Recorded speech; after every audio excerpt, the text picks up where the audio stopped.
DTA Bhagalpur is back again. आइए मित्रों, paper 2 6 to 8 के हिंदी के प्रश्नों को देखते हैं। Lesson 4 part 6। इससे पहले 5 पार्ट 1 to 5 के प्रश्नों को हम देख चुके हैं। पहला प्रश्न है, बच्चों में सृजनात्मकता यानी क्रिएटिविटी की अभिव्यक्ति का विकास करने के लिए सर्वश्रेष्ठ विधि कौन सी होगी? सर्वश्रेष्ठ प्रश्न वाला कौन सा होगा? पढ़ी गई कहानी को संक्षेप में लिखना, भूकंप आने पर जो तबाही हुई उसके बारे में अपने अनुभव लिखना, 2 दिन के अवकाश के लिए पत्र लिखना। 2 दिन के अवकाश क्या होगा? रट्टा मार साहब, एप्लीकेशन वगैरह, रटंत विद्या, सेवा में श्रीमान, सविनय निवेदन है कि मैं फला फला। तो रटंत विद्या नहीं, इससे सृजनात्मकता थोड़े आएगी। अब सारी चिंतन वाला विकल्प चुनना है। यह विकल्प तो आपका गलत हो जाएगा। हाँ जी। नेक्स्ट, मेरा आदर्श विद्यालय, निबंध वगैरह रटंत विद्या वाली बातें हो जाएंगी, यह भी हमारा नहीं चलेगा।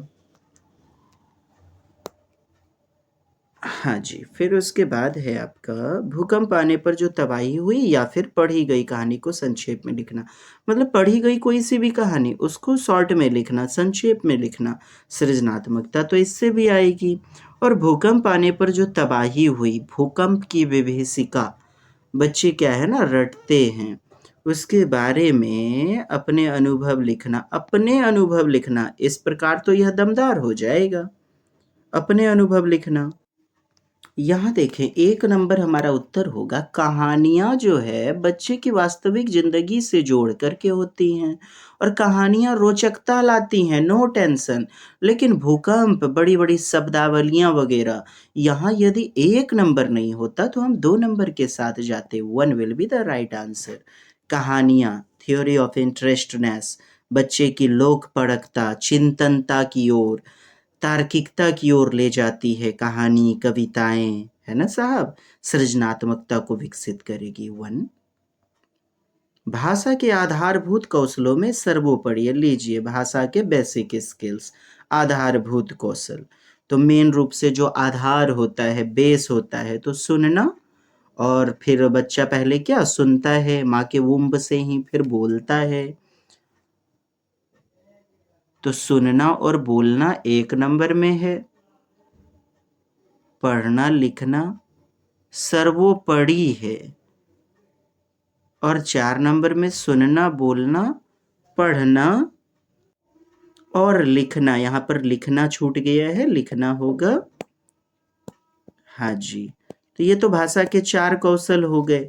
आधारभूत कौशल पूछा जा रहा है, बेसिक स्किल्स, बेसिक वाला कौशल, जो एक अनपढ़ व्यक्ति भी, चाहे कोई अनपढ़ हो, इलिटरेट हो, सुनने बोलने का काम तो सभी लोग करते हैं। तो 1 नंबर हमारा उत्तर हो जाएगा। आपकी पुस्तकों में डी नंबर भी दिया जा गया होगा, परंतु 1 नंबर हमारा बेहतरीन उत्तर होगा।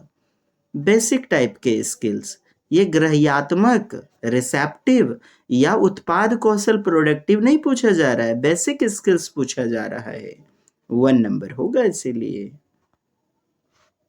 नेक्स्ट, फरहीन अक्सर अपनी कॉपी में कुछ न कुछ लिखती रहती है।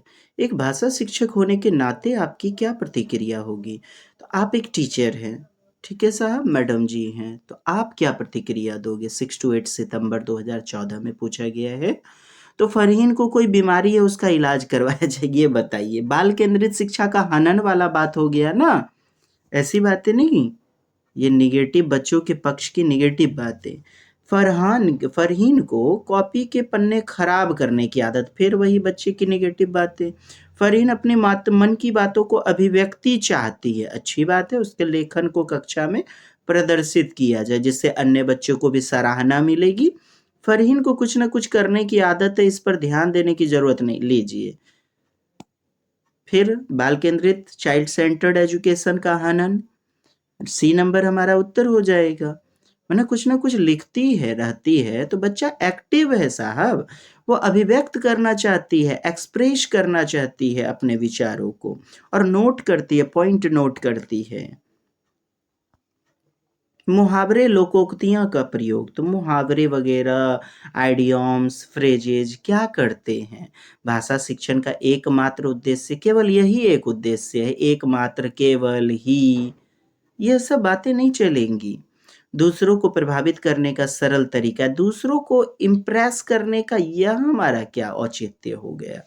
दूसरों को इम्प्रेस करने के लिए पढ़ते हैं साहब। भाषा को अलंकृत करने का सरल तरीका है, मुहावरे वगैरह से अलंकृत तो करते ही हैं।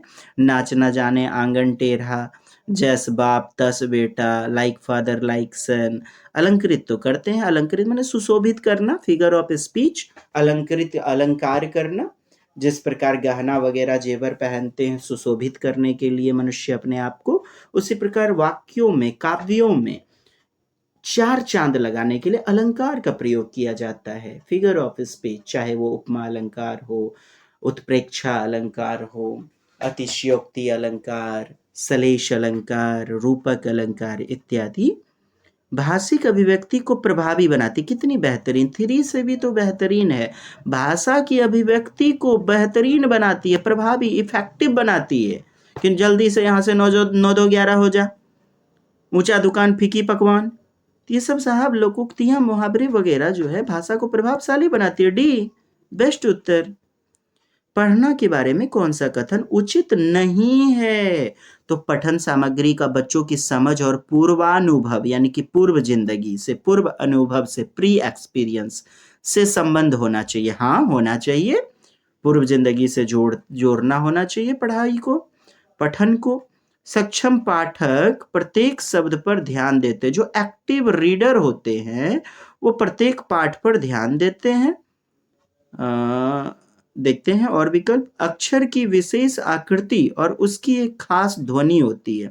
अक्षर की एक विशेष आकृति होती है, जैसे डॉ लिखा, जैसे हमने झ लिखा, बड़ी रॉ लिखा, तो एक विशेष आकृति होती है, सही बात है। उसकी एक खास ध्वनि होती है, माने बोलने का अलग अलग तरीका होता है। बेहतरीन है यह भी। पढ़ना उद्देश्यों एवं चुनौतीपूर्ण हो, उद्देश्यपूर्ण, पर्पसफुल हो। साहब पढ़ने जो जाते हैं विद्यालय, आपका उद्देश्य रहता है, अधिगम उसी को तो कहते हैं, जहां एम फुल रहता है, पर्पसफुल रहता है। चुनौतीपूर्ण, अब चुनौतीपूर्ण नहीं रहेगा, केवल सरल रहेगा, आसान, इजी। जबकि लेवल मध्यम, सरल और कठिन सब होने चाहिए। तो उद्देश्य पूर्ण होना चाहिए, यह भी सही है। बी नंबर यहाँ पर हमारा उचित नहीं हो जाएगा, क्योंकि बहुत सारे पाठक जो होते हैं प्रत्येक शब्द पर ऐसा भी होता है ध्यान नहीं देते हैं। समावेशी कक्षा की बात करेंगे आप, इंक्लूसिव क्लासरूम की, तो प्रत्येक बच्चा जो है प्रत्येक शब्द पर ध्यान देगा, यह जरूरी नहीं है। यही कम महत्वपूर्ण, उचित नहीं होगा। B number answer. पठन कौशल से अभिप्राय है, पढ़ने वाला कौशल से क्या अभिप्राय है, क्या मीनिंग है, क्या मतलब है? तो लिपि चिन्हों की पहचान, हाँ जी, लिपि चिन्ह की पहचान तो होती है, करते हैं। शब्दों को पढ़ना, शब्द को पढ़ना, वाक्यों को पढ़ना, पढ़कर समझना, यह भी बहुत अच्छी बात है। लिपि चिन्हों की पहचान, क्या हो जाएगा उत्तर? हाँ जी, डी नंबर नहीं होगा। यदि 1 नंबर नहीं होता तब डी पर हम बात करते। पढ़कर समझना, मीनिंग को समझना, यह तो बेहतरीन है, लेकिन उससे भी पहले क की लिखावट, क ख ग घ अंग A B C D, Sanskrit की लिखावट, उन अक्षरों को हम पहले समझते हैं, लिपि के चिन्हों को, स्क्रिप्ट को समझते हैं। यदि नहीं समझेंगे, उसकी पहचान ही नहीं होगी, तो फिर पढ़ पाना भी मुश्किल है, वाक्य को पढ़ पाना भी मुश्किल है, और उसको समझ पाना तो और भी जटिल है। 1 नंबर बेस को पकड़ना है, बेस को। पठन कौशल, रीडिंग स्किल। ए, किस तरह के लेखन को आकलन में शामिल करना चाहिए, उचित है? आकलन में, असेसमेंट में बच्चों का जांच करना, पढ़ा दिया गया, पढ़ाने के दौरान असेस कर रहे हैं, तभी तो जानेंगे शिक्षक की शिक्षण विधि कारगर हो पाई कि नहीं, या शिक्षण विधि में दोष है, उसको सुधारने की आवश्यकता है। तो किस तरह के लेखन को आप इंक्लूड करोगे? सूचना संदेश, डायरी, विज्ञापन, ये सभी, यस, ये सभी जब दिया गया तो सबको शामिल करेंगे। डायरी लेखन यानी पोर्टफोलियो वगैरह जो लिखते हैं, पोर्टफोलियो इत्यादि, शिक्षक भी लिखते हैं, विद्यार्थी भी अपने बारे में लिखते हैं, अचीवमेंट वगैरह को। विज्ञापन, एडवर्टाइजमेंट का सहारा लेंगे, लेखन की बात है ना। सूचना संदेश, सूचनाओं को चाहे किताबों से मिले या शिक्षक से मिले, तो सभी हमारा उत्तर होगा। किस विधा मैंने कौन सी विद्या के शिक्षण के समय आप मौन पठन साइलेंट रीडिंग को महत्व देंगे? कौन सा चीज पढ़ने के? तो निबंध, ऐसे, संवादात्मक कहानी। देखिए संवाद तो एक दूसरे से बोल चल के होता है ना, कम्युनिकेट करके, तो इसमें तो बोलने की जरूरत पड़ेगी, मौन की नहीं। कविता, तो कविता बोलने के बाद उसमें लयबद्धता आती है, कहाँ रुकना है, कहाँ उतार आरोह होगा, कहाँ चढ़ाव, कहाँ अवरोह होगा, कहाँ उतार होगा। उतार यानी कि डिक्रीज होना, उतार होना, अवरोह होना, और चढ़ाव यानी आरोह होना। एकांकी, देखिए नाटक प्रस्तुति वगैरह में तो जरूरी है बोलना, तो निबंध के लिए मौन पठन होकर के पढ़ेंगे तो समझ में भी ज्यादा आता है। चाहे आतंकवाद निबंध हो, भ्रष्टाचार हो, या शिक्षक के गुण निबंध। ऐसे भाषा प्रयोग की कुशलता संभव है, तो भाषा प्रयोग की कुशलता संभव है, तो किससे बेहतरीन संभव होगा? केवल भाषा सुनने, केवल एकमात्र ही, यह तो कट जाएगा। केवल भाषा सुनने से, क्यों बोलना नहीं होगा? पढ़ने से केवल, गलत। भाषा की पाठ्य पुस्तक पढ़ने से, क्यों? शिक्षकों से नहीं।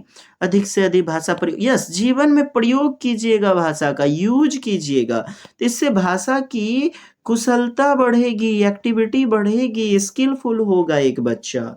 जीवन में यदि एक दूसरे से बच्चा संप्रेषण करेगा, एक समवयस्क से संप्रेषण करेगा, दुकान में जाएगा, दुकान वाले दुकानदार से बातचीत करेगा, दादाजी से, का हो देवी जी, समझ में आइल? हाँ हाँ, देवता जी को भी नमन है।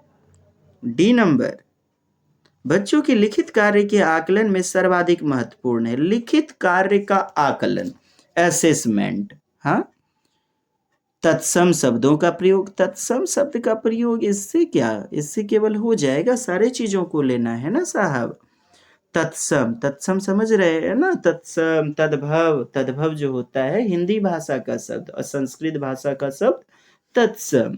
अभिव्यक्त विचार, मैंने एक्सप्रेस किया हुआ, एक्सप्रेशन, अभिव्यक्त विचार। लिखित की बात है ना, यदि बोलने की बात होती तब हम बी को उत्तर मानते। वर्तनी, यानी वर्तनी वगैरह वो कैसे कर पा रहा है, हर्षिकार को दीर्घिकार तो नहीं बना पा रहा है, हर्षुकार को ध्रुवकार, बी को डी तो नहीं लिख रहा है, 6 को 9 तो नहीं बना रहा है। वर्तनी। वाक्य विन्यास, यानी वाक्य की संरचना करना। वर्तनी हमारा वाक्य विन्यास का छोटा कड़ी हो जाएगा, बेस को पकड़ा जाए, और सी नंबर हमारा उत्तर होगा। मैंने लिखित कार्य का आकलन कैसे कीजिएगा? वर्तनी, उच्चारण वगैरह ठीक से उसने किया है कि नहीं? वर्तनी, उसका हिज्जे वगैरह ठीक से लिख पा रहा है कि नहीं? सी, सी फॉर करेक्टर। जबरदस्त।